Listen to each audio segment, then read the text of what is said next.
Hey guys, it's Mohammed from Innovative Tool and Design, home with the Protector. Today we're going to talk about the riding mower Canopy kit system.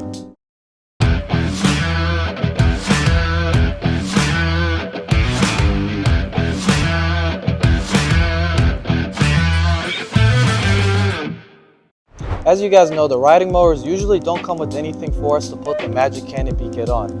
No worries though, we came up with our own solution. This Canopy kit can go on any riding mower. All you gotta do is install 4 bolts and slide on your Canopy kit. Just like that, we're all done and set.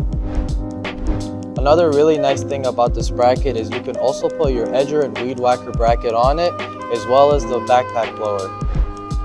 Now let's say there's some branches, or maybe you want to put this in a closed trailer. Well, all you have to do is loosen up the knobs, pull this back,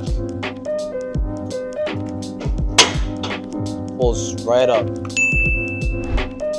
Overall, this makes your riding mower a lot more versatile, and it makes your outdoor life a lot easier for a very good price. Well guys, that's it for our Magic Canopy kit. You can check a lot more of our products and what we do on www.shoptheprotector.com. Make sure to also follow us on Instagram and Facebook to keep up with what we got going on. Thank you.